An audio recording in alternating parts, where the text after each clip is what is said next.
Hey everybody, it's Leslie from Sew A Lot Creative Sewing Centers. I am coming to you with this month's cute little Kimberbell digital dealer exclusive for the month of June. It is these fun little card holders, great for Father's Day that is coming up. We've got a plaid version. We've got this little version with the cute little fish accessories that you could make up in many of the different colors. It's got a raw edge finish, so using the Kimberbell leather works great. We've got the tried and true black, navy. There's a new brown and a hunter green that would make for a lot of fun. So I hope you enjoy. If you have any questions, let us know. So for this month's project, we're going to stitch up this cute little card holder. We're going to be using the Kimberbell leather, some wash away or clear and melt topping. You've got 4 cuts of leather, 2 for the pockets, 1 for the front and 1 for the back, and then 2 pieces of stabilizer as we will be using 2 different hoopings. The instructions call for a wash away stabilizer. You can use this or you can use a tear away. Either one will work with the project. There are 2 different options for the wallet. There's a plaid version, which we'll be stitching, as well as this cute little one with the fish in the waves. So you have 2 different files, one for each of those, and then a third file that will be your construction file. So to complete this project, you're going to be doing 2 hoopings. That's why we need 2 pieces of stabilizer, the size of your hoop. If you have a 120 by 120 hoop, that will work for both hoopings. If not, and you need to use something larger, by all means you can.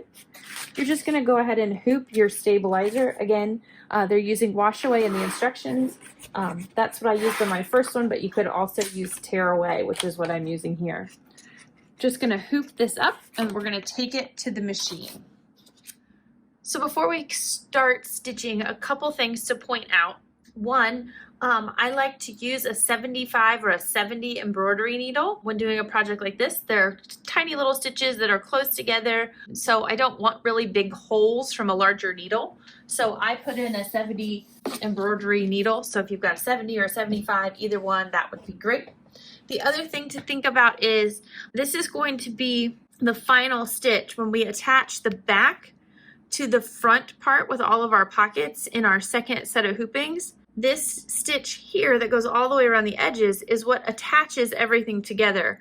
You are going to see this because it's exposed on the front and back.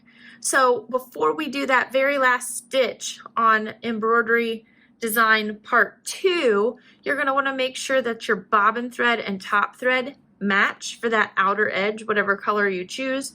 You might want to match your fabric, your leather. You might want something to be contrasting. It's completely up to you. But at that stage, you'll want a matching bobbin.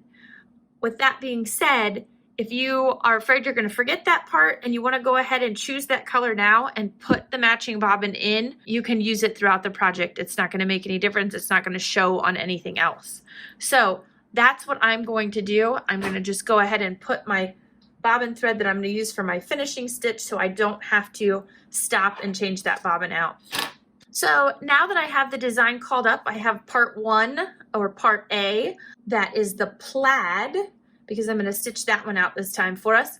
We're going to stitch step number 1 directly on the stabilizer, and you're going to want to stitch this in something you can see. That way when you place your leather down, you'll know where it goes.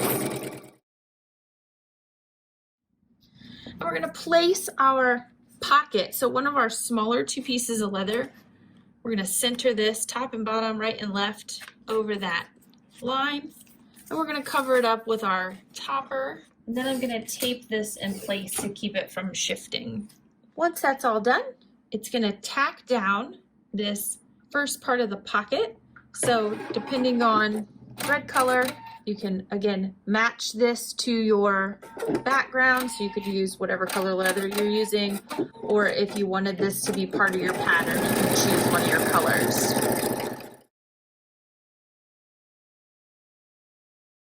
Now with this design, you do have 3 different colors to create that plaid, those decorative stitches. So you can choose those colors and place them in the order that you want to.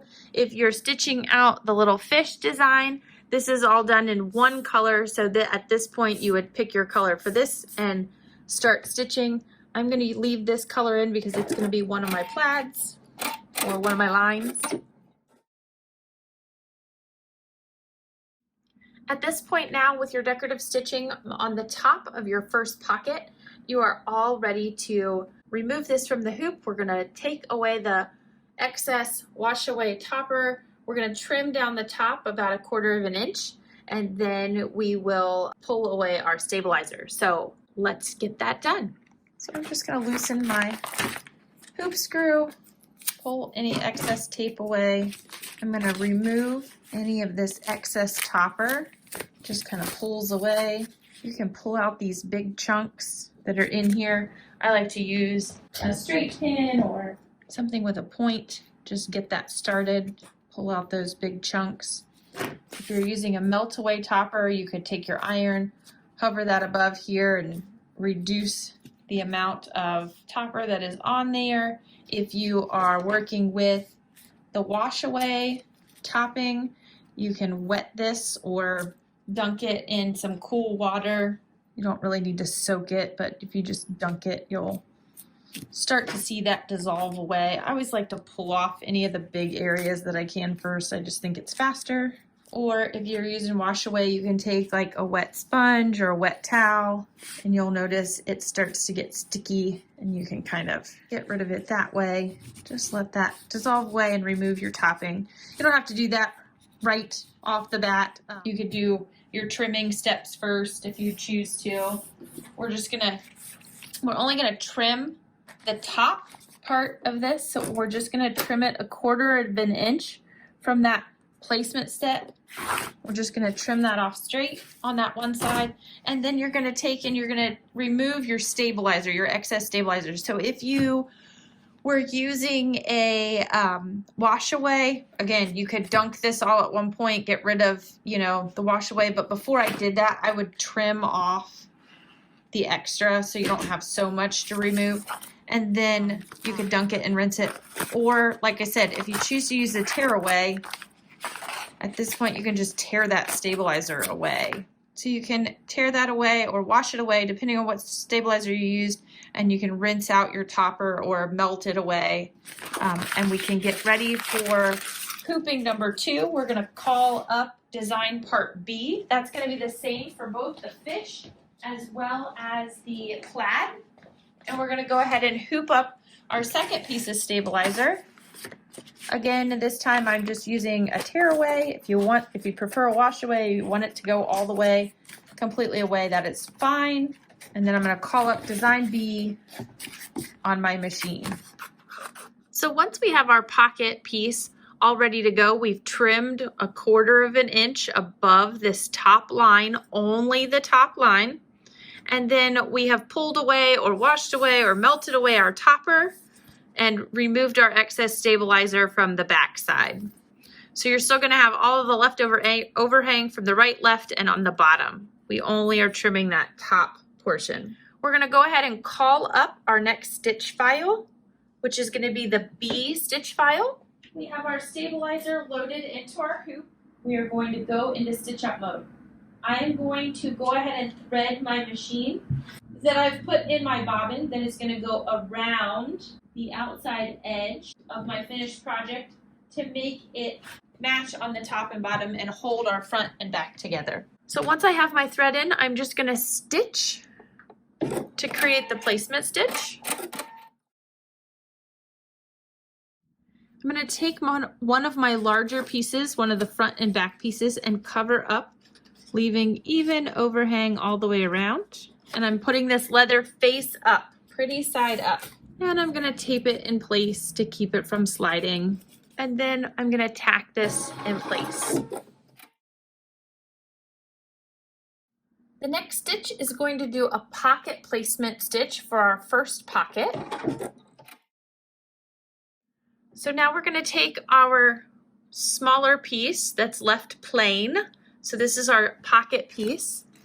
And we're going to place this over our placement stitch, or right even with the top of our placement stitch. I'm just gonna take this nice straight edge and just cover those placement stitches, okay? And again, I'm gonna tape this in place to keep it from shifting or moving. I like to do that on the side. I just kind of tape it to my hoop, and I don't have to worry about pulling the tape out of the stitches, but it also keeps that right in place where it's supposed to be.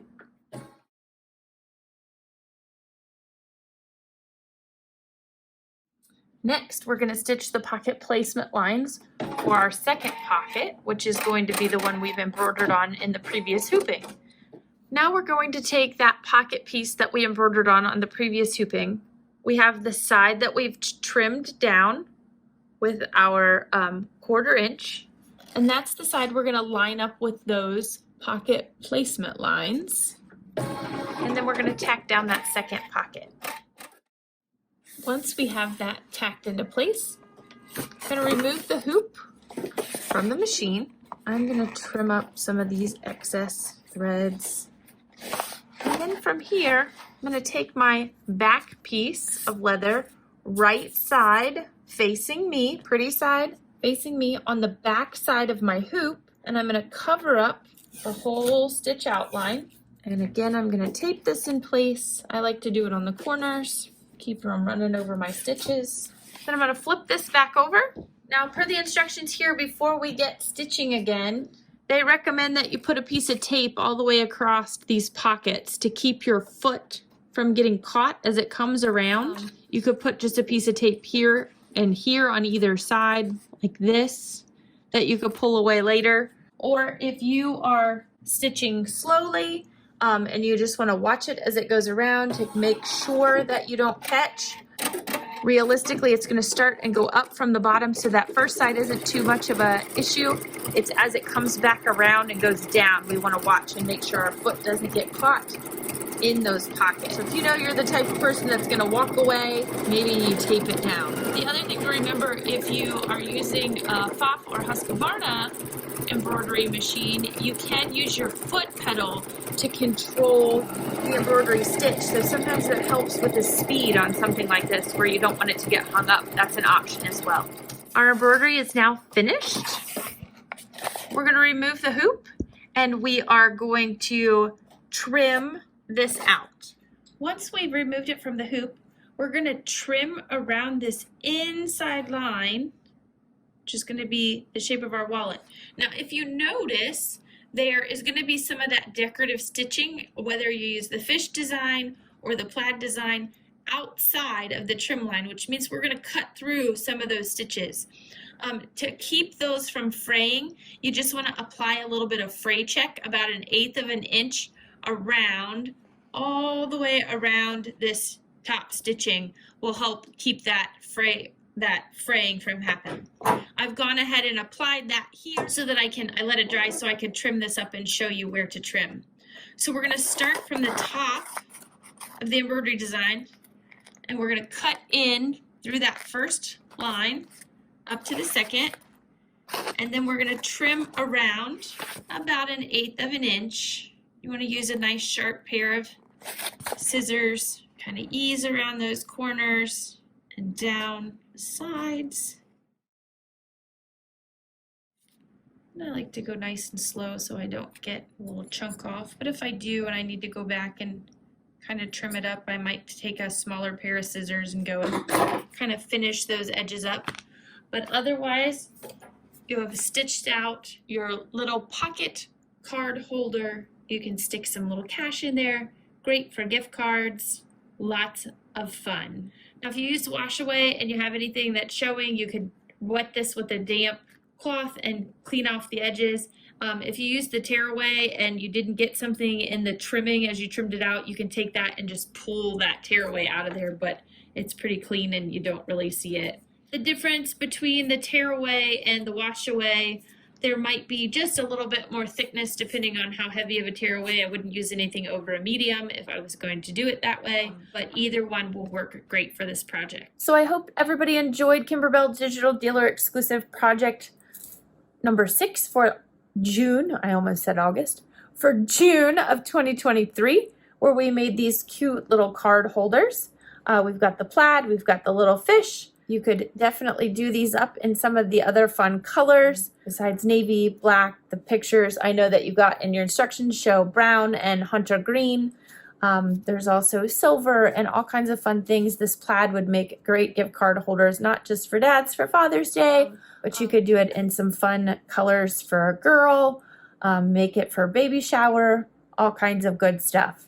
So think about all the fun ways that you can use this little card holder. And another idea or tip that I'll share with you is I'm going to use this and remove the plaid or the fish stitching from that stitch file A, and I'm going to use the software or the lettering in my machine, and I can monogram one of these.